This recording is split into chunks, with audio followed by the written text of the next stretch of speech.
All right. Minnesota is shaking right now. Somalis across the state are in full blown panic mode. And honestly, when you see what's happening clip by clip, it makes sense. This isn't one event, this is years of pressure finally hitting the boiling point. Now, let's start where the panic is beginning.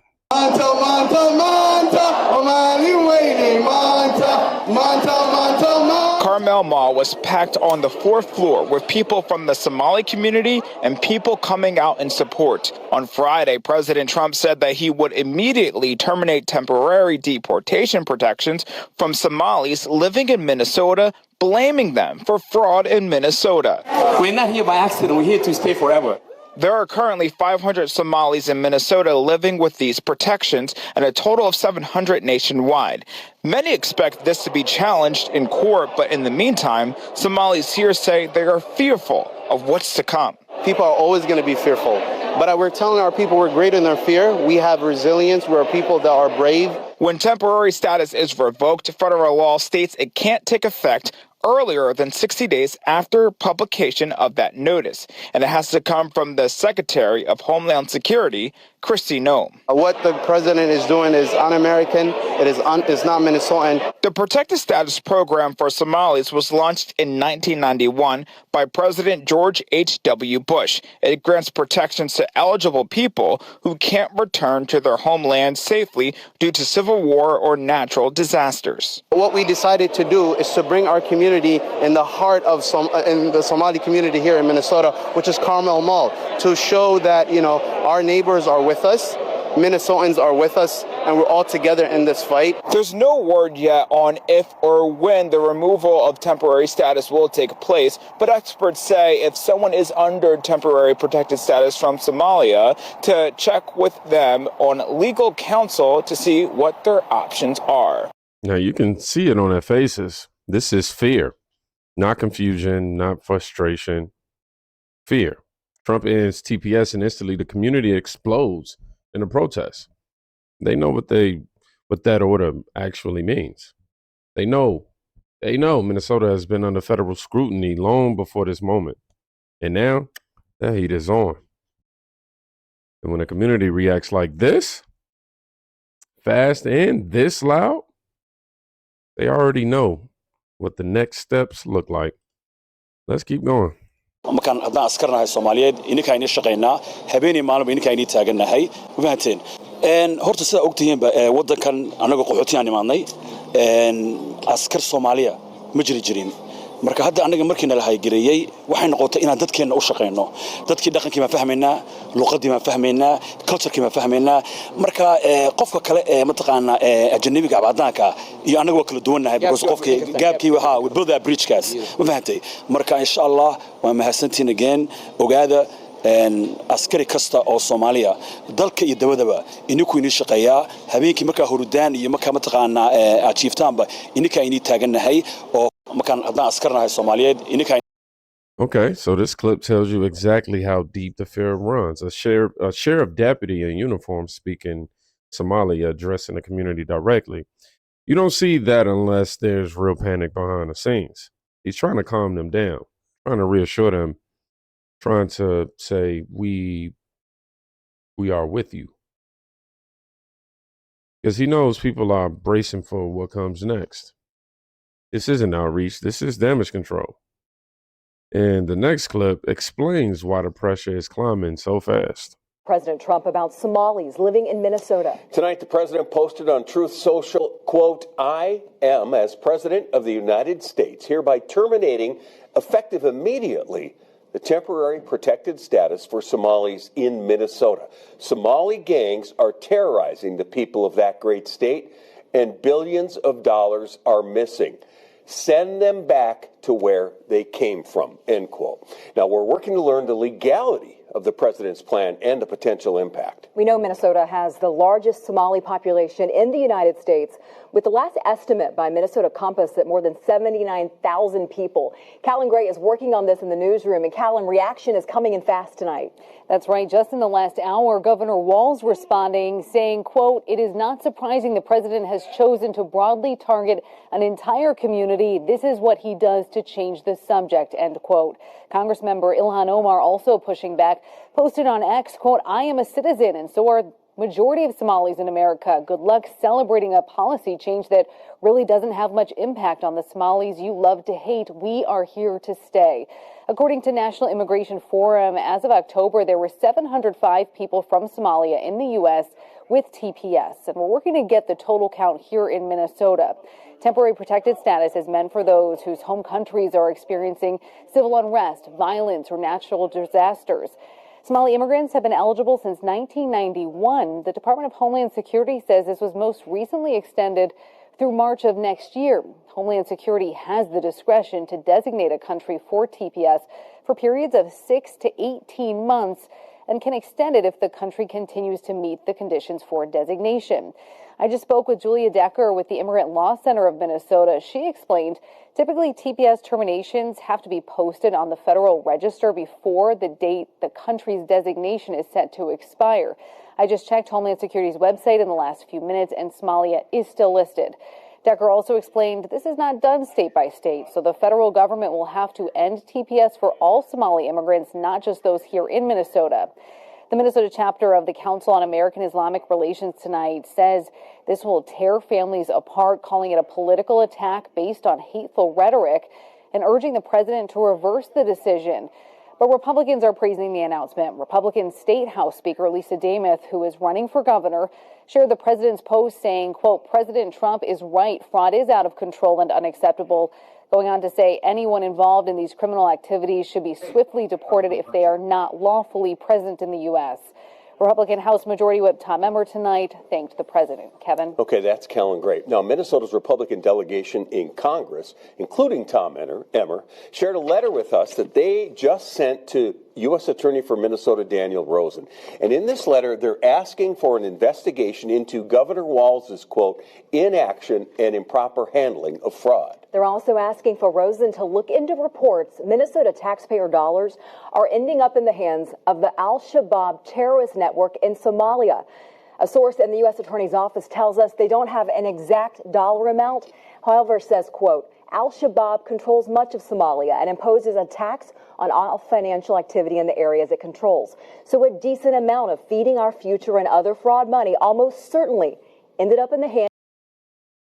So look at the pattern here.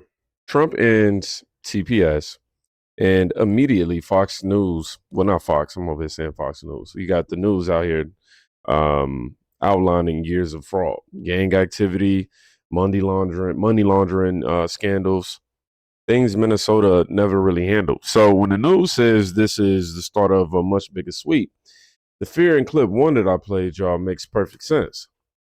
Now, look at what elected officials are saying, because this is where the tone shifts from concern to consequences.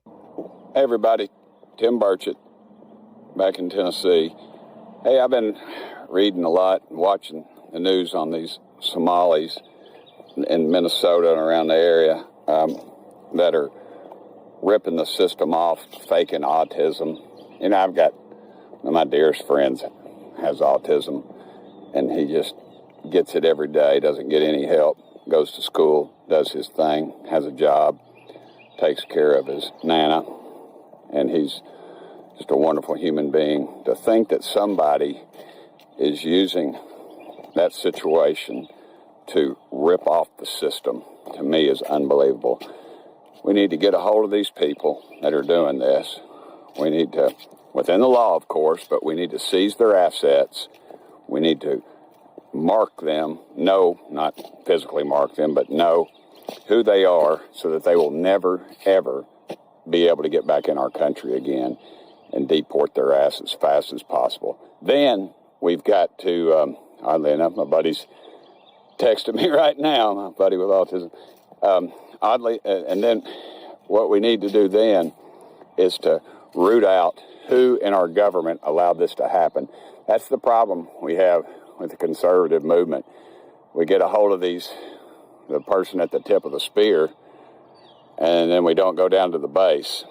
And that's where the problem is, the real problem, because they've allowed this to happen. They've been paid off, or they're so deep in whatever department it is that they are there's some gunfire, that they are able to just move around to another area, and that needs to stop. Needs to stop. We need to stop it now. That's why a lot of people didn't like Elon Musk. He rooted this stuff out and pointed it out to us, and I'm afraid you're going to find out, you dig deep enough in some of these scams, that folks from both parties are getting fat off of it, and that government needs to stop. Thank y'all for sending me here. You hear it straight from him. Permanent deportation, seize everything. No debates, no second chances. And that message isn't aimed at the whole state, obviously. It's aimed at the same community protesting, and guess which clip? Clip 1 that I played earlier. That's why, this fear is snowballing, because the political tone isn't investigate, it's clean it out. And the truth is, this isn't coming out of nowhere. Let's look at the deeper story that Minnesota can't shake. We have new details on a jury tampering scheme at the center of a major fraud case. Federal prosecutors indicted 5 people for their roles in offering a juror $120,000 for a not guilty verdict in the Feeding Our Future fraud scheme. The U.S. attorney says the group targeted juror 52 because she was the youngest juror and appeared to be the only juror of color. According to court documents, they dug up information on her family online and even put a GPS tracking device on her car to track her whereabouts. During their investigation, investigators uncovered a video of one of the defendants leaving a bag of money at the juror's home. You may recall the juror came forward with the bribe, and 5 of the 7 defendants were found guilty of fraud. They were convicted for stealing millions of dollars from the government meant to feed hungry kids during the pandemic. We have new details on... This is a more condensed version of the story, the same story that we played earlier in the other video prior to this. But it's important because of the context that it has. This is the part that most people don't want to talk about. The timeline is long, the scandals are repeated, the investigations never really stop. Feeding Our Future, $250 million. Autism scam, nearly $400 million. Fraud charges, welfare abuse, money sent overseas. When you stack it all together, you understand why DHS, ICE, and in the DOJ are circling back around. If you've been watching the story from the beginning, none of this should surprise you. And here's the thing, this isn't even new. At Cedar and Riverside, 2 businesses shut down, their assets seized, and a suspect hauled away. That suspect may be Garad Jama, the only Twin Cities individual targeted by customs agents in the raid. Jama's last known address, this apartment complex at 2100 Bloomington Avenue South in Minneapolis. A block away from the first raid, 2 more businesses raided and shut down. At both locations, a steady stream of Somali refugees hoping to wire money home to their families turned away. Business is shut down right now. And at both locations, boxes of material seized, including a safe and a filing cabinet. Customs agents believe all 4 businesses are involved in funneling money to Osama bin Laden's al-Qaeda terrorist network. Somali refugees who use the wire services insist they are honest businesses. They are not helping terrorism people. They are doing just their own business. The business are free, whatever they do. But it's not the kind of that when starting to give to the enemies or the terrorism people. They are also afraid that having fled civil war in their homeland, they will now be seen as an enemy in their adopted land. As a Somalian, we send money our families in back home, but we don't support tourists, or we're not behind tourists, or we don't support them, or we don't send money about them at all. This has been happening for decades. Federal agents raiding Somali-owned businesses for funneling money to al-Qaeda. Refugees terrified of being seen as enemies and entire communities under scrutiny. So when a new wave of investigations hit, now in 2025, the fear we saw in clip 1 isn't sudden. It's actually showing it's pretty generational. And that leads us to the final clip, the one that went viral for a reason. Somalis are not terrorizing this nation.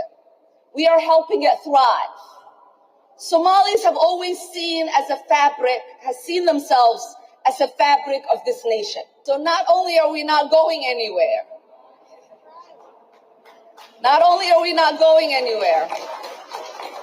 we are not going to allow anybody to make us feel less Minnesotan or less American. Somalis are... Okay, this is where everything spills over. Ilhan Omar says we're the fabric of this nation and we're not going anywhere. But the timing and tone tells you everything. Communities don't make declarations like that unless they feel threatened. She's speaking to fear, trying to flip it into confidence, but emotionally. It reads like a response, not a celebration. And when fear gets mixed with identity and politics, the pressure multiplies. Minnesota is in a moment it's never been in before, though. Protests, investigations, political pressure, years of unresolved scandals all colliding at once. Somalis across the state are scared. Politicians are digging in. The federal government is moving faster than anybody expected, I see. Based on everything we're seeing, the situation is far from over. So stay tapped in, because the next part of the story is already forming. So, if you made it to the end of this video, let me see. I'm going to pick a word from the comments. Put fabric of this nation with a question mark. Yeah, that's what we're going to do. Y'all be safe. Go check on a friend today. You say I couldn't be too creative. I just had to. All right, I'm guilty. Y'all be safe, though. Go check on a friend. You can quite literally be saving their life.